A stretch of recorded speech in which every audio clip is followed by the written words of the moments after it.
കഴിഞ്ഞ വർഷം രാജ്യത്ത് ഏറ്റവും കൂടുതൽ കോവിഡ് മരണം സംഭവിച്ചത് കേരളത്തിലാണെന്ന് റിപ്പോർട്ട്. 2024 ജനുവരി മുതൽ ഡിസംബർ വരെ 66 പേർ കോവിഡ് ബാധിച്ചു മരിച്ചു.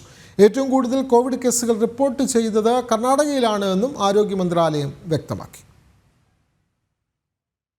കോവിഡ് വ്യാപനത്തിന്റെ തോത് കുത്തനെ കുറഞ്ഞെങ്കിലും വൈറസ് വ്യാപനം പൂർണ്ണമായും വിട്ടുപോയിട്ടില്ല എന്നാണ് ആരോഗ്യ മന്ത്രാലയത്തിന്റെ കണക്കുകൾ വ്യക്തമാക്കുന്നത്. 2024 രാജ്യത്ത് ഏറ്റവും കൂടുതൽ കോവിഡ് മരണം സംഭവിച്ചത് കേരളത്തിലാണ്. 66 പേർ കോവിഡ് ബാധിച്ചു മരിച്ചു. 5597 പേർക്ക് സംസ്ഥാനത്ത് വൈറസ് ബാധിച്ചു. 2023 516 മരണം റിപ്പോർട്ട് ചെയ്തിരുന്നു.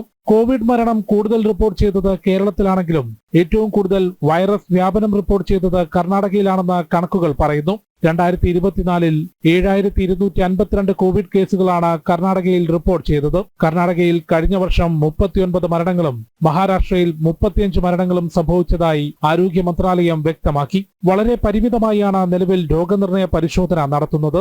ആളുകളിൽ കോവിഡ് പ്രതിരോധം മെച്ചപ്പെട്ടിട്ടുണ്ടെന്നും ആരോഗ്യവാനായ വ്യക്തിയിൽ നിലവിൽ വൈറസ് കാര്യമായ പ്രശ്നങ്ങൾ സൃഷ്ടിക്കുന്നില്ലെന്നുമാണ് പഠനങ്ങൾ വ്യക്തമാക്കുന്നത്. അതേസമയം ശ്വാസകോശ സംബന്ധമായ രോഗങ്ങൾ ഉൾപ്പെടെ പ്രശ്നങ്ങളുള്ളവരെ വൈറസ് ഗുരുതരമായി ബാധിക്കുന്നുണ്ട്. ജനം, ഡൽഹി.